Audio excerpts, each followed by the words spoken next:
wampa akanya gato tukaganira.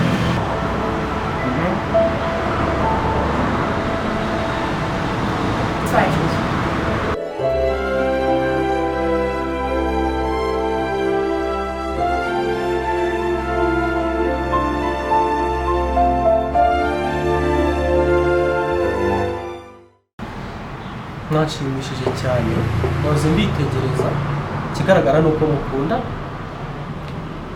Nanyumvira nkababaza akabazo gatoya. Reka nkwibarize, urukundo ni kimwe, ukwishima ni ikindi, ariko nirihe banga ukoresha? Nahoze mbitegereza, ako ufite umunezero udasanzwe, nirihe banga ukoresha kugira ngo umuntu mutari ko muri hanze arebe ko abone gukomeza kwishima kwawe, ukunda umuntu? Shiri meze ibyishimo ko ari umuntu w'imbabazi. Ni byiza ko umuntu agaragaza ibyishimo yakunda umuntu, cyane ko uri fier yiwe. Bon, simuzi bigiye kure, umukunzi wanjye yavuze byinshi kuri jyewe, ni nayo mpamvu nishimye, nayo n'undi wese yabibona, gusa ndanishimiye ku buryo utabyumva kubona hano umuntu uje kumukumvira ukabona ko anatugeza. Njye muri detaye ntabwo twabivamo.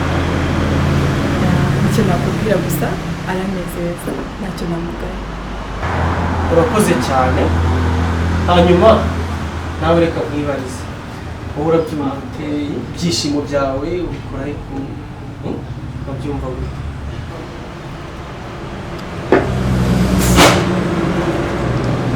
Rero kiza ku kibazo mbajije, ibyago rya mukuru ntawarirenza ijisho, ntawarirenza ingohe.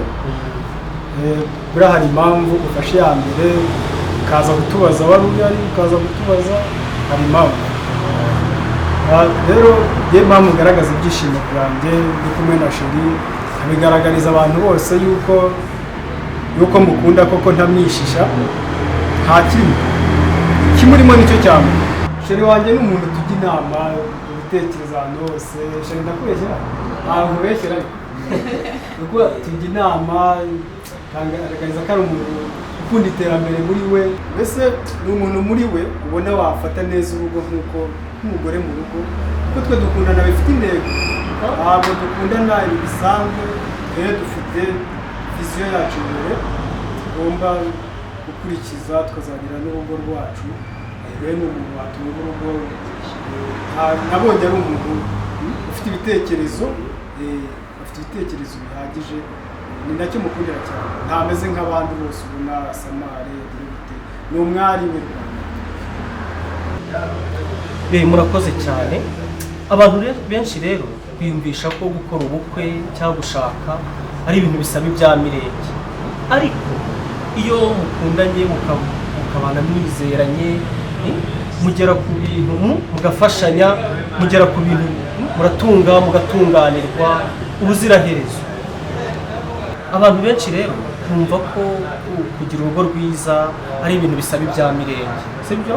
Ariko ni ukuri, nimubana mwishimanye mugahuriza hamwe muzagira urugo rwiza, sibyo?